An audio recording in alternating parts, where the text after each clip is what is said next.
Well, hi there, this is Kim Willis, and welcome to my mini course, my free mini course, How to Create a Six-Figure Income Online.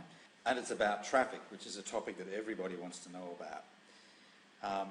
Look, I've been marketing since 2006 online, and I've generated a fair amount of traffic. I'm not the biggest traffic generator in the world, but I've generated enough to make it worth my while.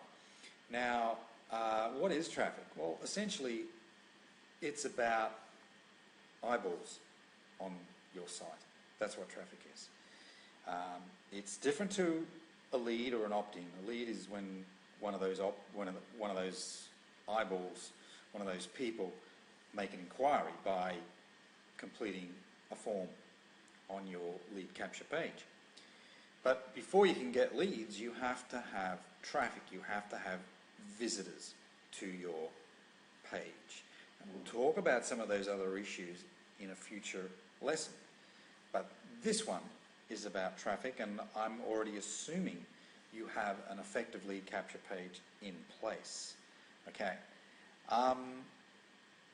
So, essentially, I've used two broad strategies, paid and free. Some people specialize in one or the other. I don't. I use paid advertising, but I also use free strategies. And you can see the list there. Paid advertising, PPC search, that's pay-per-click search, pay-per-click social, so we're talking Facebook, for instance there, putting ads on Facebook. Banner ads, this is basically where I locate a niche site, a site that is in my niche, and a site that's prepared to take my banner. And of course I pay them for that. And then the last one is solo ads. Solo ads, basically you're looking for people that already have a list and who are prepared to do a mailing, an email campaign to their list about your offer. Okay? Now, there are pros and cons with each one of these advertising strategies. For instance, go back to the top, PPC search. The pros are that if you use Google AdWords or Bing, which are the two main search engines, if you use those, you're going to get pretty well instant traffic. It's going to happen very quickly. It's quite predictable. You only pay for the click. Someone doesn't like your ad, you're not going to pay. Even though they've seen your ad, you're not going to pay because presumably they're not going to click on your ad. So it can be really good. You can get, if you use the right keywords, you can get good quality traffic. So quick results, potential for good quality traffic, and you don't pay unless somebody clicks on your ad. And of course, after they click on your ad, they're going to be taken to your capture page. All right, what are the cons? Well, particularly with a company like Google, they're extremely difficult to deal with. I think unreasonably so. I don't use Google AdWords anymore because you couldn't rely on them to do the right thing. They'll approve your ad and it will be fine for a few weeks, and then next thing you know, they're wanting to shut it down. Well, why did they approve it in the first place? I mean, it's just, to me, they treat advertisers with total contempt. So I don't use Google AdWords. Bing, on the other hand, are a really good company to deal with. Their customer service is great, which is something I can't say about Google. Their customer service is great.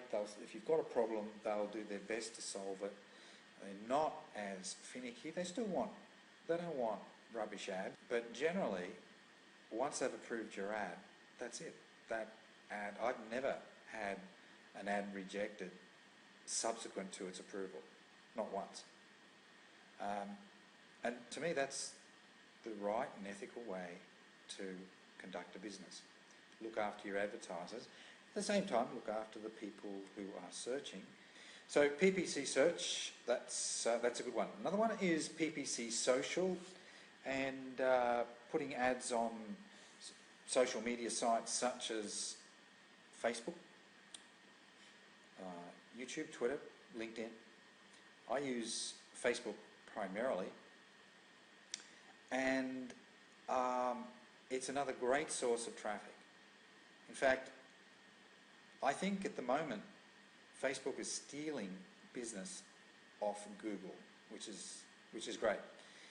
So it's a great source of traffic. If you get your targeting right, it's a little bit, you've really got to skill yourself up, particularly with Facebook, because you're dealing with basically affinity groups. To get it right, and so that you're not paying too much for the click, so you're not paying too much for the click, you really have to get your targeting right on social media sites such as Facebook, because if you don't, what will happen is that if you're too broad in your targeting, you will pay a fortune for the clicks. Okay? So Facebook is all about affinity marketing. Facebook has collected a lot of data about their members, and you can leverage that data. You can plug into that data by carefully determining the profile of your ideal client, the sort of people that you're looking for. So if you're in the home business arena, for instance, you're obviously going to be looking for people, or you're probably going to be looking for people who are also in the home business arena. They're people who join, home business groups, network marketing groups, and so on. They're people who are perhaps involved with fan pages that are to do with affiliate marketing, network marketing, home business, and so on. Okay, but you need to narrow it down. So sometimes it's better to look for people who are involved with particular people, celebrities on Facebook. Okay, and that will help to refine your search.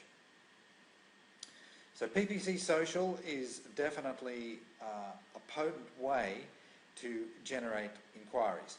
The downside is that they're also quite difficult to deal with, but generally if you get a campaign approved, that's it. They won't renege and try and ban you or whatever in 3 months' time.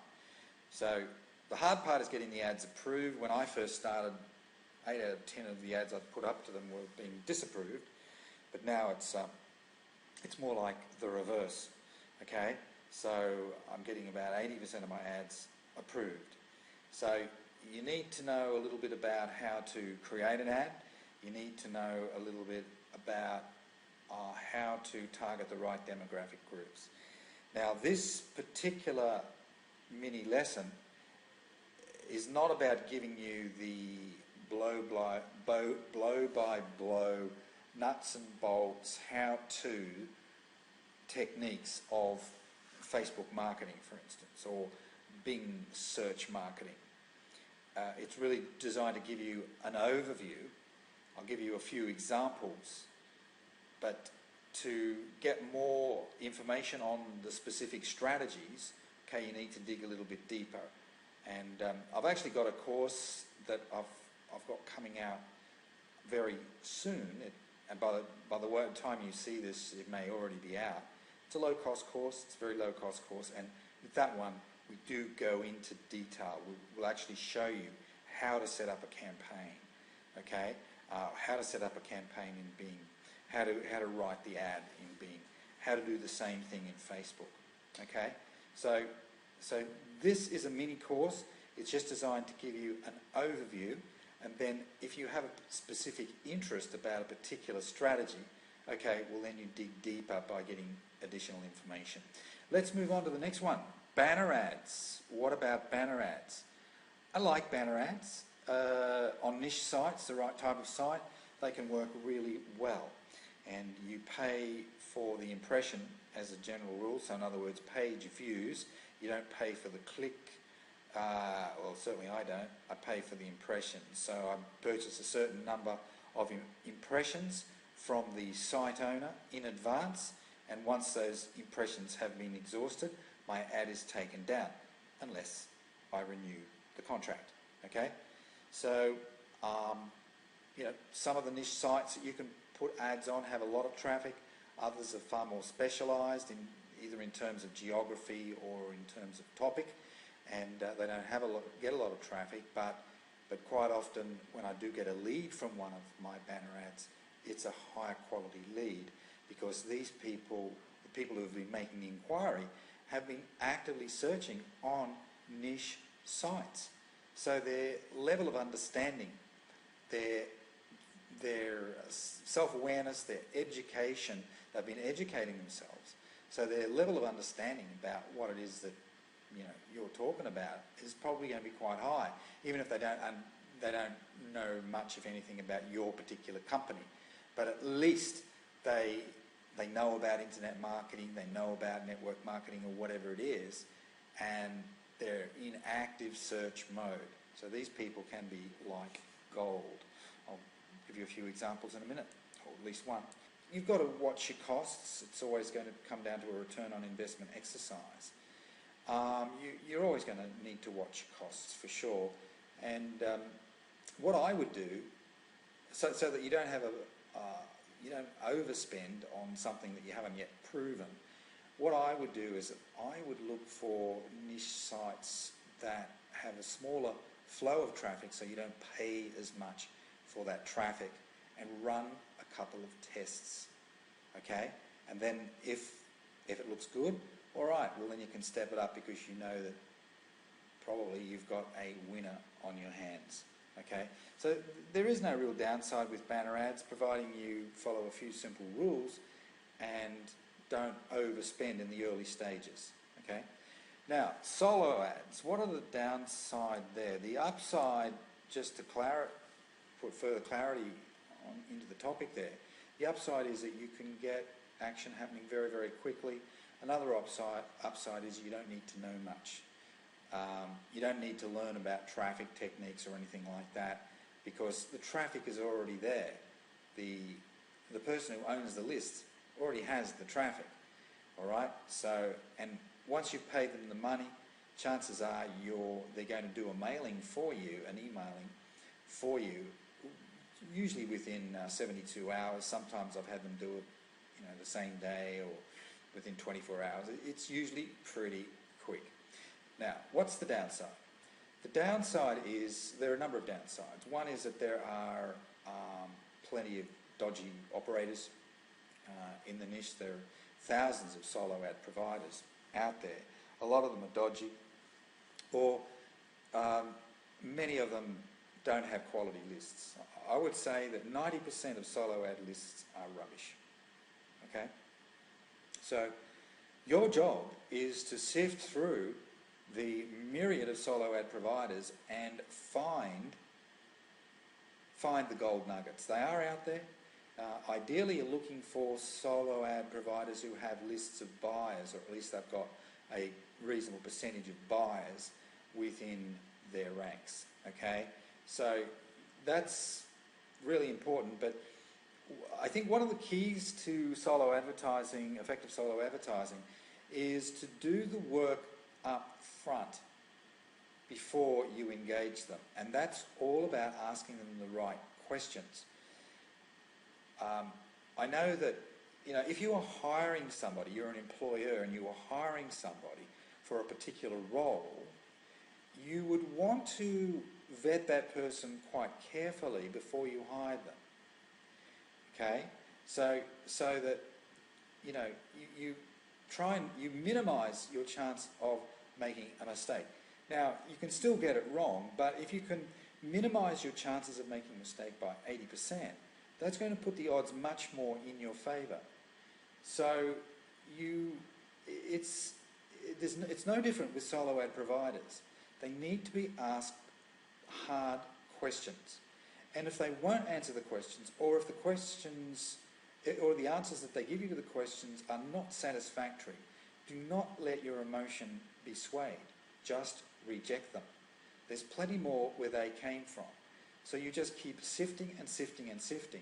And once you've got one or two good providers fine, well then the hard work has been done, because you can go back to them for repeat mailings because you know they're going to deliver. All right? So I've also got a tutorial, a more in-depth tutorial on solo ads, but I'm not saying to avoid them, because there are definite advantages to using them in terms of speed and simplicity and so on. But it's absolutely critical that you get the right solo ad provider, the right list owner working for you, and understanding that the vast majority of them are not good. Know what therefore you know what the task is, doing the research up front. And once you've done that, okay, get in behind that solo provider, give them some money, give them your link, and wait for the results to flow. Okay folks, this is Kim Willis. See you on the next lesson. Bye for now.